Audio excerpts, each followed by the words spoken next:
출생의 비밀. 드디어 밝혀지다. 이지혁은 결국 돌아왔습니다. 여기 아니면 진짜 끝이라서 왔다라고 말했는데요. 지은호가 그 말을 들은 순간 마음이 둘로 갈라졌습니다. 문 밖으로 밀어내면 사람이 부서질 것 같고 들여놓자니 내가 부서질 것 같은 기분이었거든요. 그래서 선을 명확히 그었습니다. 2달만요. 대신 없는 듯이 지내요. 말도 걸지 말고 인사도 하지 말고 아는 척도 금지. 그리고 내가 이 일을 그만두게 하면서까지 머무는 건 죽어도 안 돼요. 지혁은 잠시 숨을 삼키더니 단순하게 고개를 끄덕였습니다. 응. 그 선은 절대 안 넘을게.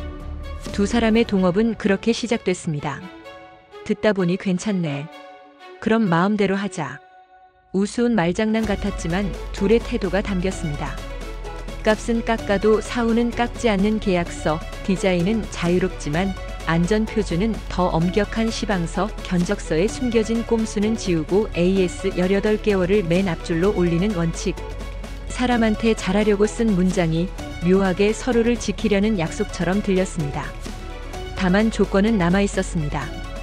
없는 듯이. 말도 눈길도 마음도. 그런데 사람을 사라지게 하는 일만큼 어려운 게 또 없더라고요. 낮엔 카페 주방을 오가며 컵을 닦고 밤엔 창고에서 도면을 펴는 지역의 그림자가 자꾸 시야에 걸렸습니다.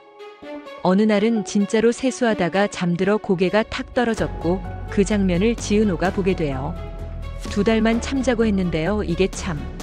미간을 꾹 누르고 문을 살짝 닫았습니다. 불편은 내가 관리한다. 그날도 스스로에게 다짐했죠. 박성재는 둘의 출발을 한 발 떨어져 지켜봤습니다.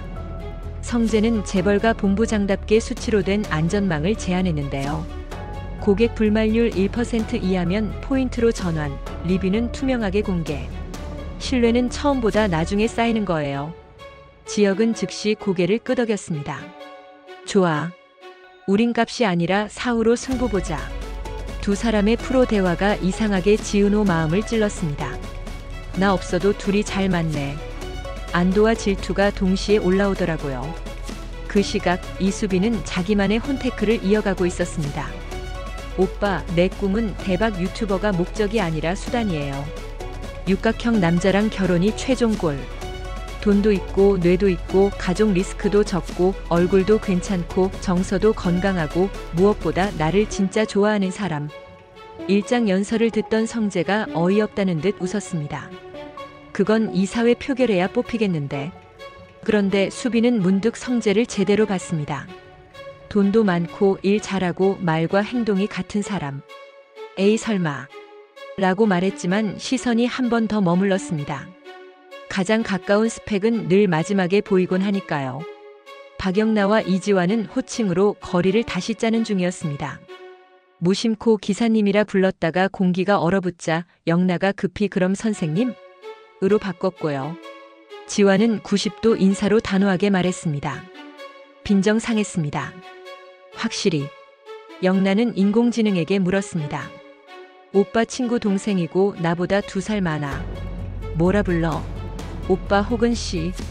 선생님 기사님은 거리감이 커요. 바로 적용. 지환 오빠.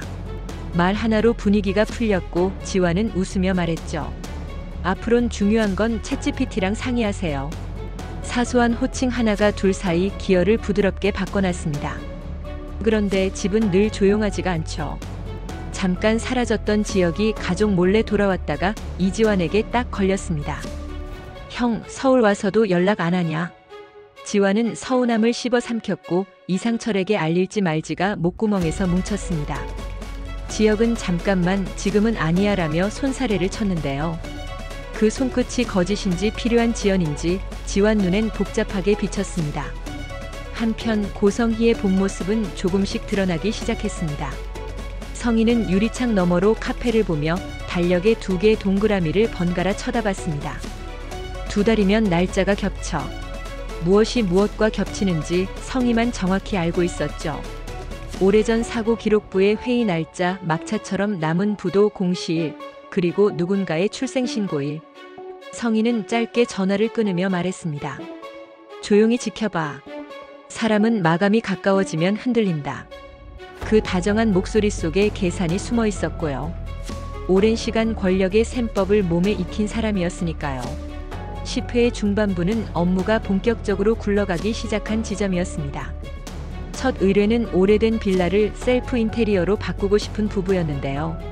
지은호가 레이아웃과 동선을 설명하고 지역은 시공의 리스크를 풀었습니다. 여긴 하중이 모자라서 경량으로 가야 해요. 대신 고정부를 두껍게. 성재가 숫자를 받쳐줍니다. 예산 안에서 소재를 바꾸면 유지비가 줄어요. 사후의 이득. 말이 술술 이어지는 순간 고객의 표정이 풀렸고요.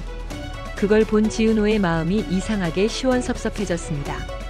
나 없이도 이 둘은 완벽하네라는 생각과 나여서 완성된다는 반대의 생각이 한꺼번에 올라왔거든요. 그리고 사건이 터졌습니다. 지역의 집에 돈다발이 등장한 겁니다. 퇴근한 김다정과 조옥래가 현관 앞 봉투를 보고 깜짝 놀랐는데요. 봉투 안엔 빳빳한 현금과 고생하셨습니다라는 짧은 쪽지가 들어 있었습니다. 이상철은 돌아와 봉투를 보자마자 눈이 차갑게 식었습니다. 누가 이런 걸 두고 가요? 다정이 떨리는 목소리로 말했습니다. 당신 재취업 그거랑 관련? 조옥래는 혀를 끌끌 찼죠. 세상 공짜가 제일 비싸다. 어른의 직감은 대체로 맞았습니다. 그때 익명 발신 전화가 울렸습니다. 그 돈 받으시면 편해져요. 거절하시면 불편해지겠죠. 침묵이 집안을 꽉 채웠습니다. 11회의 첫 번째 클라이맥스가 예고되는 순간이었죠. 그 사이 삼각관계의 온도는 계속 올랐습니다. 성재는 우정의 선을 지키려 했고 지역은 질투를 절차로 가리려 했습니다. 지은호는 자존을 버티려 했고요. 어느 날 성재가 조심스레 말했습니다. 힘들면 기대. 지은호가 버릇처럼 웃어 넘기려다가 뜻밖의 진심이 튀어나왔습니다. 기대라는 게요, 기대다가 빚이 되는 순간이 있더라고요. 성재는 입술을 다물었습니다. 사랑과 지원은 한 글자 차이인데요. 그 차이가 사람을 살리기도 망치기도 하니까요. 가족 식사 자리가 열렸습니다. 이상철, 김다정, 조옥래, 이지혁, 이지환, 이수빈이 한 상의 반을 메웠고요. 그 자리에 지은호가 초대받았습니다. 성재는 한 발 떨어져 앉아 공기를 읽었습니다. 그날 지역은 결심한 듯 숟가락을 내려놓고 입을 열었습니다. 나 하고 싶은 말이 있어. 순간 공기가 얼어붙었습니다. 지은호는 2달 약속을 떠올렸고 눈을 피했습니다. 지은호, 나 말이 다 나오기도 전에 탁 젓가락 소리가 식탁을 울렸습니다. 정순이의 목소리가 문을 열고 들어왔기 때문이었죠. 은호야, 잠깐만.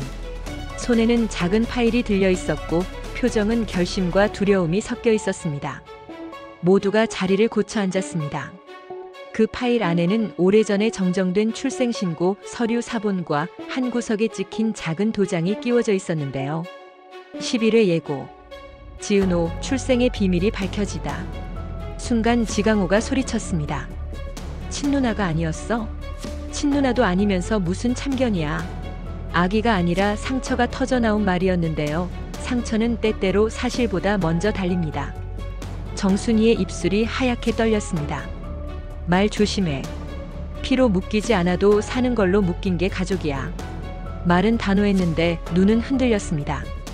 그때 이상철이 천천히 파일을 넘겼습니다.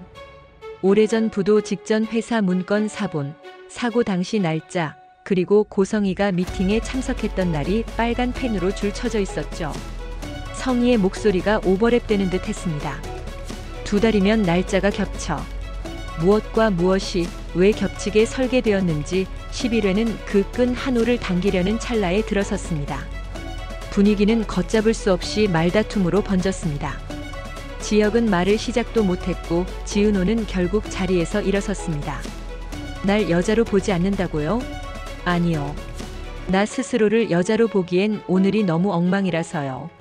성재가 뒤따라 나오며 말했습니다. 그래도 혼자 서지 말고 기대라는 버팀목이 있다는 건 알아도. 그 말에 지은호는 어딘가 미묘하게 흔들렸습니다. 기대가 빚이 될까봐 두려운데 버팀목은 필요했습니다. 그 모순이 사람을 살아있게 하니까요. 집안으로 돌아온 이상철은 돈다발 봉투를 식탁 위에 올려놓았습니다. 우린 성실로 살았고 내일도 성실로 살 거야. 이 돈 경찰에 신고하고 받은 경로 추적하자. 다정이 고개를 끄덕였고 조옥래가 작게 한숨을 쉬었습니다. 세상 공짜가 제일 비싸다 했지. 이때 익명 발신 전화가 또 울렸습니다. 가족이 편해지길 바라요. 선택은 자유. 그 말은 친절했는데 친절이 압박처럼 들릴 때가 있거든요. 그리고 창밖 어딘가에서 누군가가 조용히 폰을 내렸습니다.